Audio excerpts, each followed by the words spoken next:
ball rolling. So my first question for Piolo is, Piolo, was there a particular incident that made you realize the importance of being healthy? Ang bilis naman. Pwede ba bumati muna? Hello everyone!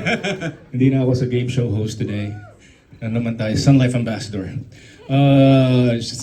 Was there ever a moment that I got scared? Health scare? Especially if you're active, I guess. There were times I got into some accidents when I was particularly riding in Baguio one time. And parang first thing in mind is, sandali, may insurance ba ako? Meron ba akong coverage? So it always happens, you know, and there are moments in life, not just you, but also part of your family. So there have been a lot of moments.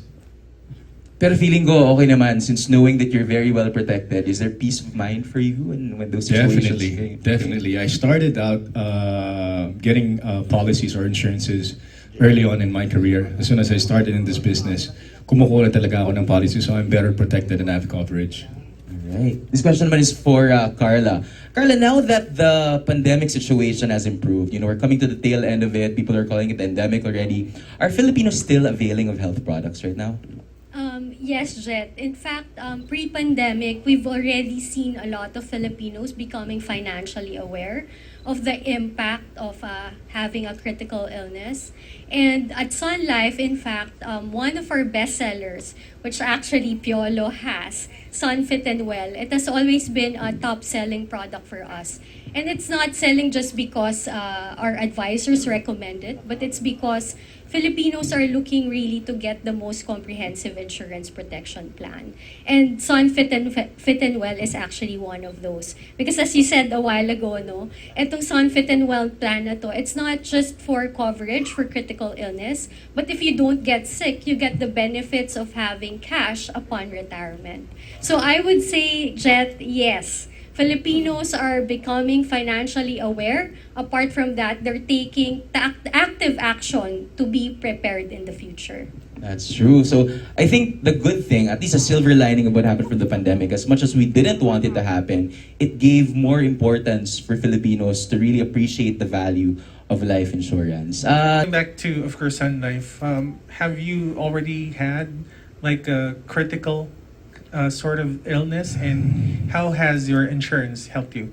I'm thankful to the Lord. Wala pa naman. You know, at 46, I'm still active. And, you know, I'm happy with the Sun Fit and Well insurance, and I get myself covered every year. I always get a new policy, and yeah, being with Sun Life almost half my life, I think I'm pretty covered.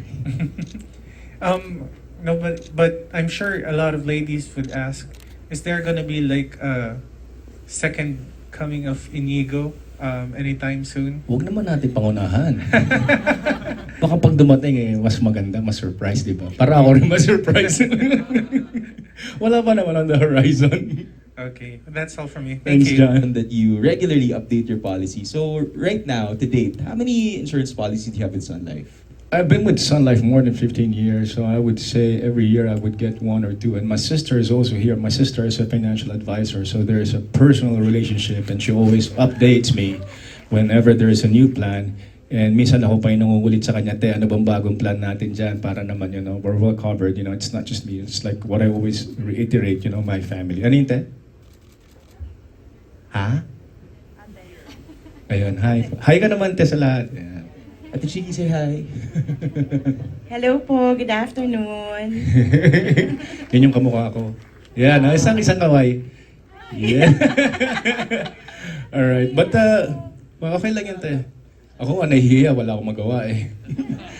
Yeah, but I always update every year, and I make sure that I know what is new. That's what's good about Sun Life. They always come up with new policies that you know, cater to your needs and your budget. So I try not to count, so it's not to quantify it. But you know, as long as I know I'm protected, my family is covered, then I'm good.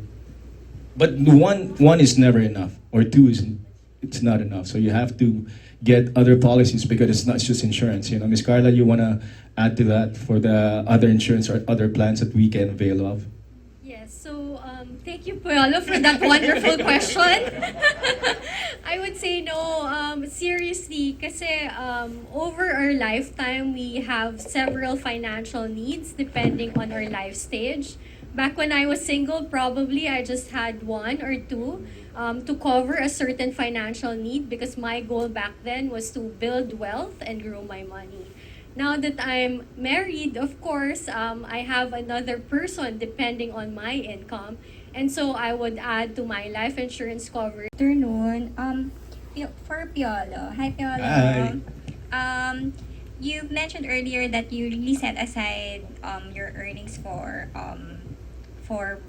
insurances. How do you divide? Like, can you give us an idea how you divide your earnings for, let's say, how much of your earnings goes to rewards for yourself, for your family, and for savings?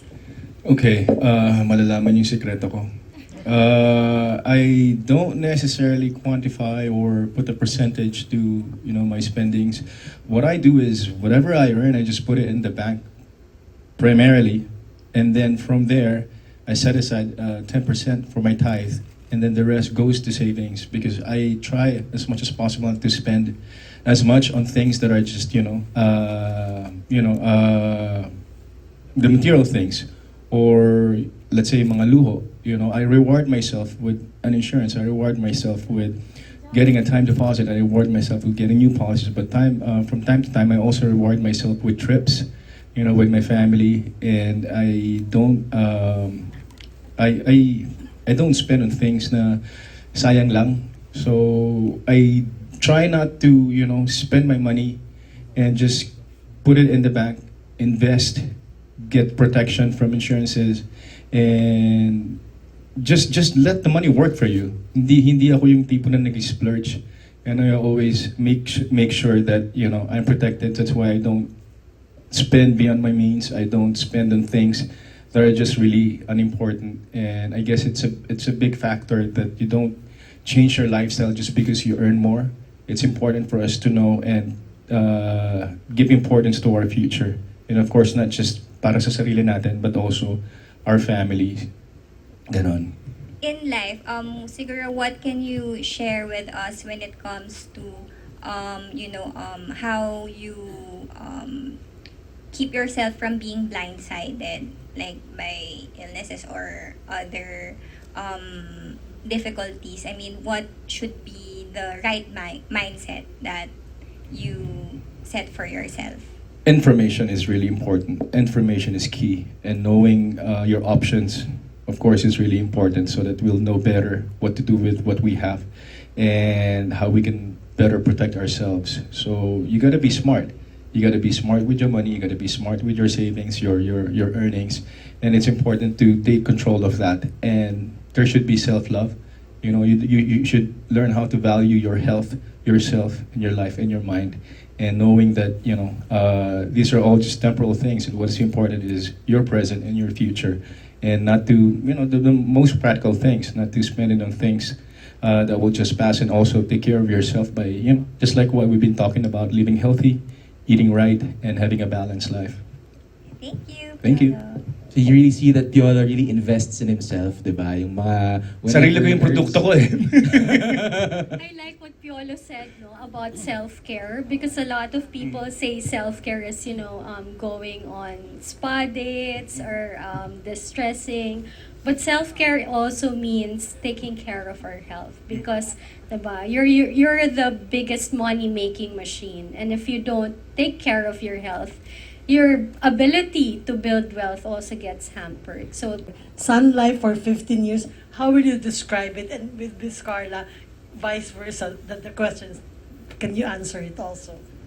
Okay, just to give a brief or a summary of how it all began, and how the journey with Sun Life has been. They actually approached me, our foundation, my sister and I, our foundation, family foundation, Hebreo Foundation. They wanted to donate to the foundation, and then from there we had an exhibit, my photography exhibit that went to the foundation as well, because we sent kids to school. And from there, they tapped me to be one of the first endorsers, ambassadors of Sun Life. And it's from there, my sister also became a financial advisor. My son became an ambassador as well. So it's changed my life for the good. And every year, there's always a new campaign. And now I'm a game show host, so I don't know what's coming along next. Let's see. Let's see. All right. I would say our relationship with Piolo has been serendipitous. I mean, as Piolo mentioned a while ago, we approached them not because of an endorsement deal, but we didn't even know that he was the man behind the foundation. It was really just an effort for Sun Life to help typhoon-stricken victims at that time. And so we were pleasantly surprised when we found out that it was Piolo who was behind that foundation. And so we started with just a few activities in support of that foundation. And as I was saying, it was serendipitous because at that time, the financial crisis hit.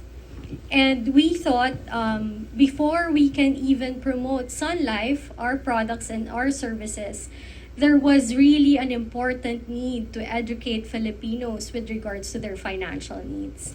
And in fact, it has been, I would say, life-changing for Sun Life as well, because he had been instrumental in getting more Filipinos financially aware. And I'm sure most of the media would say, at that time, financial products were just confined in the business pages of the newspaper or even in media programs or news programs where we talk about interest rates, returns. But Piolo made insurance and personal finance mainstream.